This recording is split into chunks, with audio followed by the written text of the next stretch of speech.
You never expect betrayal to announce itself. You imagine it arriving loudly, with sudden slammed doors, maybe a dramatic confession. But real betrayal is quieter than that. It hides inside habits that change just enough to feel wrong, but not enough to prove anything.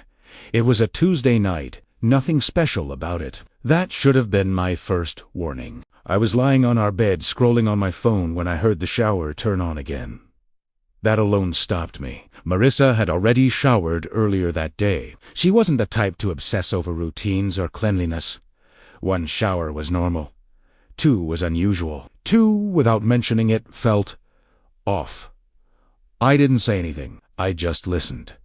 The water ran longer than usual. That's when I noticed her handbag. It was sitting on the chair near the dresser, half open, the zipper undone. Its contents had spilled onto the floor like it had been dropped in a hurry. Lip balm receipts, hair ties, things. I recognized. Familiar things. I wasn't the kind of husband who searched through his wife's bag. That felt like crossing a line. But the mess bothered me. Marissa hated clutter. She always cleaned it up immediately. Seeing it like that felt careless, rushed. I told myself I was just being helpful. I knelt down and started picking things up, placing them back inside. That S when my fingers touched something cold and smooth that didn't belong with the rest. Not plastic, not paper. Metal. I froze for a second. I pulled it out and held it under the lamp. It was small, sleek, and clearly expensive. Minimal design, foreign writing on the side. Not something we owned together. Not something I'd ever seen before. My first instinct was to explain it away. Maybe it was work-related. Maybe it was medical. People have private things they don't talk about easily. I wanted an innocent explanation more than anything. But instinct doesn't tighten your chest for no reason. I took out my phone and translated the text. The words appeared on my screen. Clean and undeniable. It wasn't meant for us. It wasn't something she'd ever mentioned. And it wasn't new. I sat there on the floor, staring at it, while the shower continued to run. I felt strangely calm, like my body was protecting me from the full weight of what I'd just learned. That calm didn't last. My eyes drifted to her tablet on the desk. The screen was still on. The home screen looked normal at first. Then I noticed a folder labeled Groceries. That made no sense. Marissa hated grocery apps. She planned meals in her head, complained about prices, and insisted on visiting multiple stores. Seeing a grocery folder felt like seeing a stranger's phone. I tapped it. Inside was a single app I didn't recognize. Plain icon. No name that explained anything. Just something easy to overlook. My thumb hovered over it longer than I want to admit, because once you open a door like that, there's no closing it again. I tapped it. The chat loaded instantly. At the top was a conversation with a name I didn't recognize. No photo. Just messages. Recent ones. Ones. Detailed onus plans. Times. Locations. Every late night. Every work emergency. Every moment she was too tired. It all aligned in one brutal instant. I scrolled. I didn't want to, but I couldn't stop. Weeks of messages. Familiar lies reframed as excuses. Places I'd never been invited to. Conversations that made it painfully clear this wasn't a mistake. It was a pattern. The shower was still running. I could hear her humming. That sound did something to me. Not anger. Something colder. Something quieter. A realization settling into place. The betrayal had already happened. The shock was over. What mattered now was what came next. I put everything back exactly where it was. I closed the app. I returned the tablet to the desk. I placed her bag back on the chair the way it had been. When Marissa came out of the bathroom, wrapped in a towel, she smiled like nothing in the world was wrong. She asked about my day. She offered me a drink. She kissed my cheek. And I watched her do it. That was the moment I understood something that would change everything. The betrayal wasn't just what she had done. It was how easily she could pretend it hadn't happened. And that was only the beginning. I played my role that night better than I ever had in our entire marriage. I thanked her for the drink she brought me. I joked about being exhausted. I kissed her forehead and told her I loved her, and I hated myself a little for how naturally the words came out. Not because they were true anymore, but because she believed they were. She lay beside me, scrolling on her phone, waiting. I could feel it. The patience. The calculation. She wasn't rushing. That told me everything. This wasn't spontaneous. This wasn't guilt-driven. This was rehearsed. I pretended to fall asleep slowly. Shifted positions.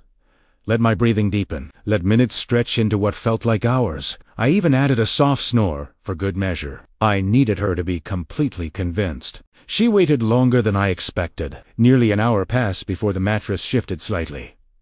Carefully, quietly. Like someone who had done this before and learned the rhythm of my sleep. I kept my eyes closed. I heard her phone vibrate.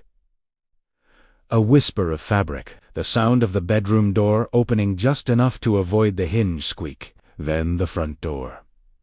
Soft. Controlled. Silence. I counted to 20. Then I stood up. My heart wasn't racing the way I thought it would. It felt steady focused. Like something inside me had flipped a switch.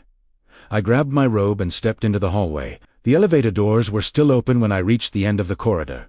She was there, pressed against the wall, laughing softly. Her body angled toward someone taller than me, younger than me. A stranger whose hands rested where mine used to. That was the moment something inside me shut down completely. Not pain, not jealousy. Just clarity. I followed them. They didn't notice. They didn't look back. They were too caught up in themselves, too convinced the world existed only for them. They stopped one floor above our apartment. That detail almost made me laugh. All this secrecy, all this effort, and the affair had been happening right above my head. I stood outside the door and listened. Not because I wanted to hear anything specific, but because I needed confirmation that this was real, that I wasn't imagining it, that my life hadn't already shattered without me realizing. Their voices were unmistakable, casual, comfortable, familiar. They talked like people who had done this many times before, like this was routine. I stepped away before the conversation could go any further. I didn't need more proof. Back in our apartment, I sat on the edge of the bed in the dark. I thought about everything I had ignored over the past year. The late nights, the guarded phone, the sudden interest in things that never included me. I thought about how easy it would be to confront her, to explode, to demand answers. But confrontation would give her control, and I was done handing her control. I didn't want drama.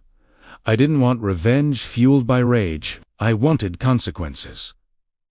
The kind that arrive quietly, the kind you don't see coming. I went into the kitchen and opened the junk drawer. My hands didn't shake as I took out something I hadn't touched in weeks. Something practical. Something ordinary. I wasn't planning chaos. I was planning precision. By the time I returned to bed, everything was back in place. Nothing looked disturbed. Nothing looked suspicious. When Marissa came home, hours later, just before morning, she moved slowly, carefully. Like someone who wanted to appear normal, she told me there had been a work emergency. She apologized for waking me. She kissed my cheek again, and I smiled, because now I knew the truth. And she had no idea how much I knew. That imbalance of knowledge sat between us like a loaded weapon. She thought the night had ended in secrecy. In reality, it was only the beginning. The next morning unfolded like a badly written lie. She came through the door late, moving slower than usual. Her confidence replaced by something stiff and careful. Her hair was a mess. Her makeup was gone. The confident woman who had slipped out hours earlier was nowhere to be found. I didn't look up right away. Timing mattered. "Morning," I said calmly, scrolling on my tablet like nothing in the world had changed. "You came in pretty late." She froze, just for half a second. But I saw it. "There was an emergency," she said quickly. "A client situation. Everything blew up at once." I nodded, still not looking at her, letting her talk, letting her dig. "That sounds rough," I replied. "You okay?" She shifted her weight, wincing slightly. "Yeah, just tired." That was when I looked up, really looked. Her posture was wrong. Not injured, not sick, but tense in a way that comes from trying not to react to something internal. Pain mixed with panic. A person pretending they're fine while their body disagrees. "Are you walking funny?" I asked casually. "Did you hurt yourself?" She laughed, too fast. "I slipped at work. Stairs. You know how it is. I didn't push. Not yet." She disappeared into the bedroom and collapsed onto the bed like someone who had slept at all. I could hear her phone buzzing repeatedly from the nightstand. She ignored it. That told me more than anything else. Mid-morning, the knock came. Firm, confident, uninvited. I opened the door and found him standing there. Leo, up close, he looked nothing like the man I'd imagined. Still confident, still trying to hold on to his image. But something had cracked. His clothes didn't fit right. His movements were rigid, controlled. Like every step required effort. "Is Marissa here?" he asked, avoiding eye contact.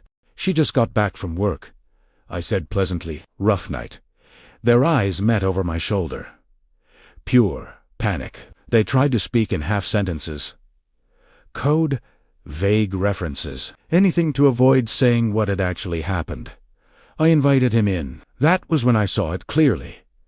The way they avoided sitting, the way they stood at opposite ends of the room, like magnets forcing themselves apart. "You both look exhausted," I said. "Why don't you sit down?" They didn't. Excuses came fast. Standing was better. Standing was necessary. The air between them was heavy. Not romantic. Not exciting. Fear had replaced everything else. After I left, she turned on me. "Why was he here?" she asked. Sharp, defensive. I shrugged. "He said there was a misunderstanding. Something medical." Her face drained of color. "Medical?" "Yeah," I replied calmly. Sounded serious. She said nothing after that. The rest of the day passed slowly. Painkillers, complaints, requests for comfort. I gave it all to her. Every ounce of concern she thought she deserved. That afternoon, she said her stomach felt off, that she needed something light to eat. I nodded and started cooking. I moved with purpose. Wheat pâtiens, each ingredient chosen carefully, each step deliberate. This wasn't anger. This was follow-through. She ate because she trusted me. Because she had no reason not to, and when the first wave of discomfort crossed her face, I knew the balance had shifted completely. That night, she barely slept, and the scream that came the next morning didn't sound like pain alone. It sounded like realization, because deep down, somewhere beneath the lies and excuses, she finally understood something fundamental. This situation was no longer under her control, and whatever was coming next, she had no way of stopping it. The hospital smelled like disinfectant and quiet panic. She sat on the bed, staring at the wall, wrapped in a thin blanket that did nothing to hide how small she suddenly looked. The woman who used to dominate rooms with confidence now avoided eye contact with everyone, including herself. The doctor spoke carefully. Too carefully. He explained complications. Inflammation. Reactions that shouldn't have happened, but did. Words designed to sound clinical, while carrying consequences that couldn't be undone. She nodded as if she understood, but I could tell she wasn't listening anymore. Her mind had gone somewhere else, somewhere darker. When the doctor left, she finally looked at me. "Why is this happening?" she whispered. I didn't answer right away, because this wasn't about medical explanations. This was about truth. Later that day, I left her room with an excuse about paperwork and drove straight to my lawyer's office. Every mile felt lighter than the last. Like I was shedding weight I didn't realize I'd been carrying for years. I laid everything on the table. The messages, the meetings, the lies, the deception, The financial trails she never thought I'd notice. My lawyer didn't interrupt. When I finished, he leaned back and said, "You're protected." Completely. That was the moment I knew this wasn't a just ending. It was collapsing. I returned to the hospital with a folder in my hand. Thick, heavy, final. She saw it immediately. "What's that?" she asked, already knowing the answer. "Reality," I said calmly. I placed the papers on the tray table beside her bed. Divorce documents. Asset division. Custody terms. Everything laid out in black and white. Her hands trembled as she flipped through the pages. "This isn't fair," she said. "You're doing this now, when I'm here." "I'm doing this now," I replied, "because now you can't lie." Her voice rose, then cracked. She denied nothing at first. She accused me of cruelty, of timing, of being heartless. Then I told her what I knew. All of Italiano. The secret app. The messages. The hotels. The names she thought I'd never see. Her reaction wasn't anger. It was collapse. Her shoulders sank. Her breathing changed. The mask finally shattered. But then something unexpected happened. She laughed. Not joy. Not humor. The kind of laughter that comes when someone realizes the story they've been telling themselves is dead. "You think this was just one mistake?" she said. "You think this was just one man?" And that's when I learned the truth was bigger than betrayal. It was a pattern, a network, a lifestyle hidden behind excuses. And late nights, a carefully constructed double life she'd been living for years. I didn't argue. I didn't react, because by then the anger had burned itself out and left clarity behind. When I walked out of that room, I wasn't her husband anymore. I was a witness. And witnesses don't negotiate with lies. They document them. Thought the worst was over. I was wrong. After the hospital, I didn't go home. I went somewhere quieter, somewhere with time to think. That's when I started digging not out of anger, but out of necessity, because once a lie cracks, you don't stop pulling at it. You can't. What I found wasn't just infidelity. It was infrastructure. Multiple accounts, shared expenses disguised as work reimbursements, encrypted platforms. A circle of people who lived parallel lives under respectable titles and clean public faces. She wasn't reckless. She was experienced. I compiled everything.